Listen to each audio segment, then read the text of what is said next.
up, friends? Pastor Art here. This is Thoughts with Pastor Art. You send in clips, thoughts, mentions, videos, concerns, whatever it is. You send stuff in to me. Guess what? I take a look, I read, a watch, I listen, and you're looking for my perspective, my take, my view. You're looking for my thoughts. What do I think about this? And I express and I share them here on this little program that we have here.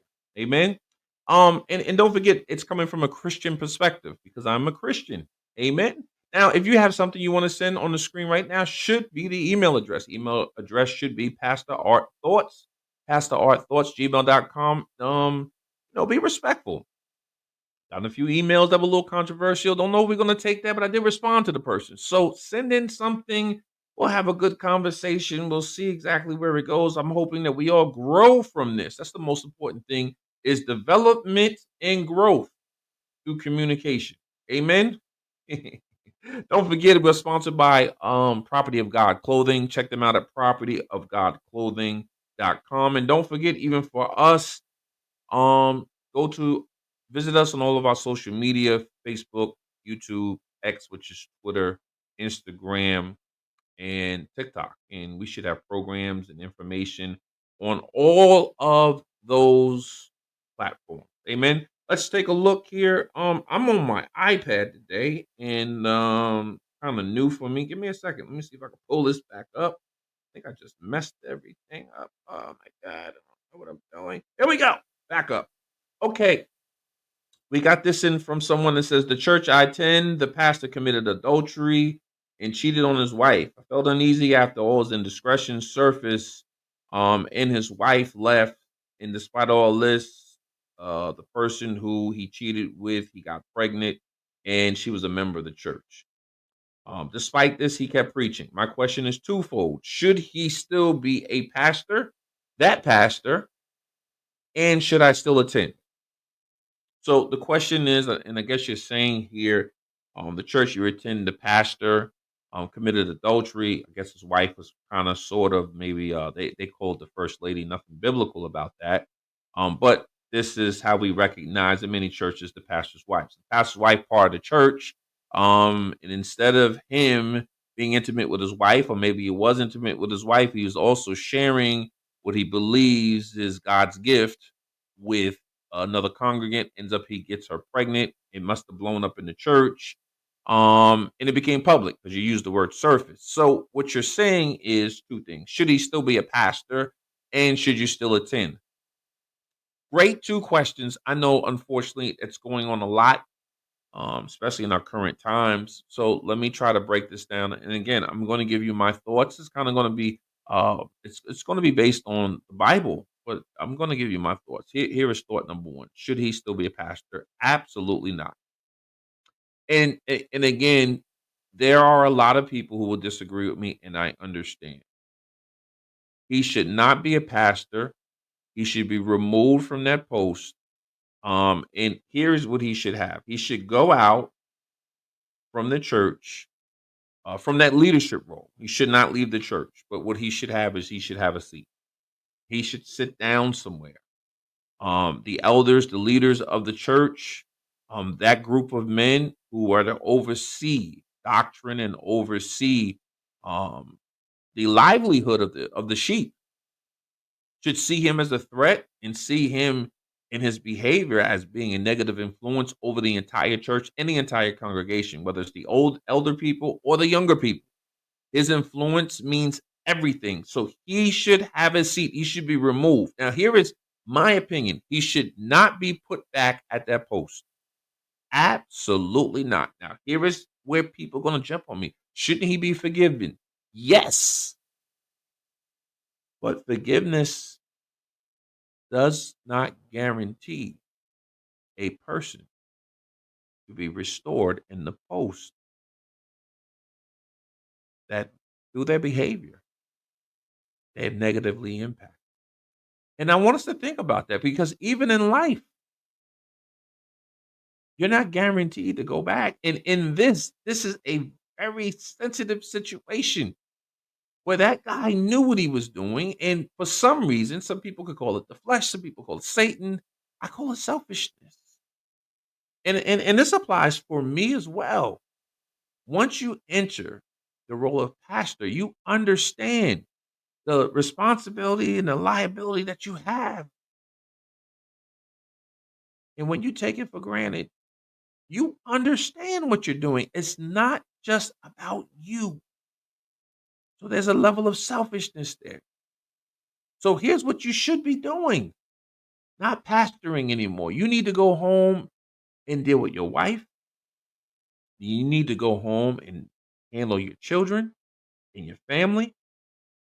You need to go home and give God the time he needs to deal with you. Now, here's why I feel you're disqualified. This is the only thing that's on your mind is running back, and I have to get back in the pulpit and I have to No, you don't. Humble yourself before the Lord. Here's what you should do. Show up to church the next week with your family, if they'll go with you, and sit with the congregation and fellowship and worship God publicly.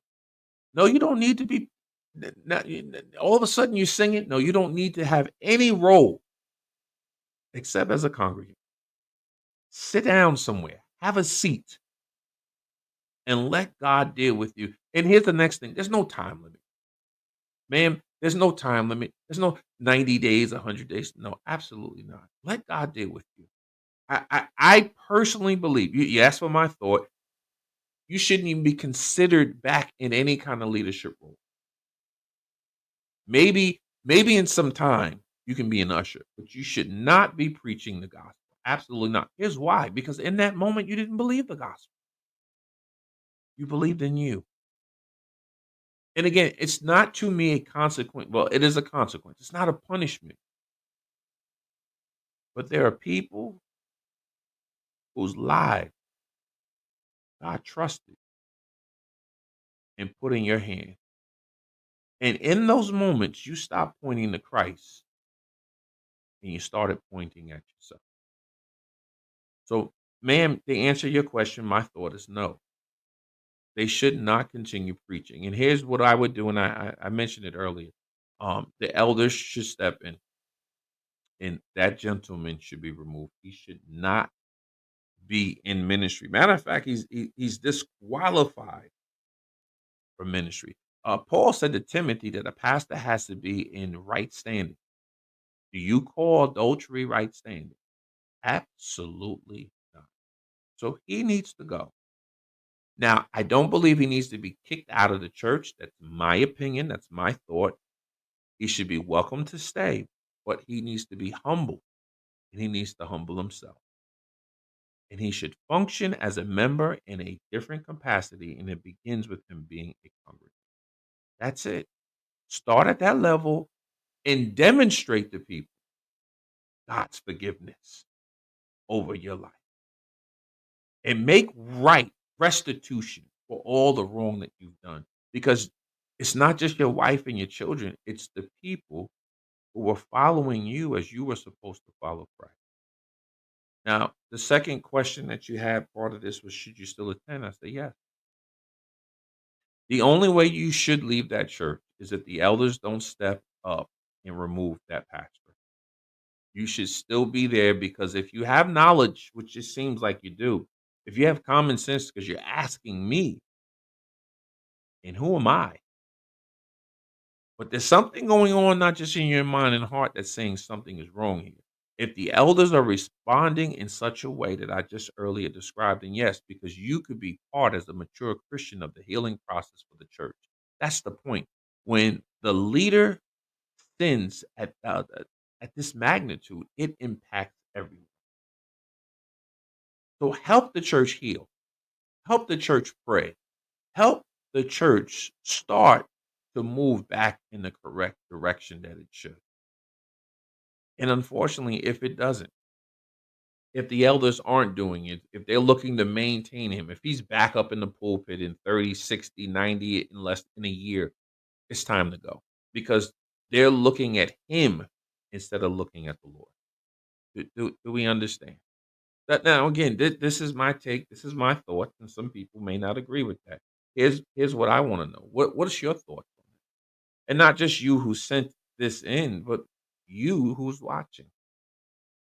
I personally believe that you're finished. You don't need to go back up there if you commit such a heinous. And again, it's not just the adultery. He's having a child, and what a distraction that is for the church.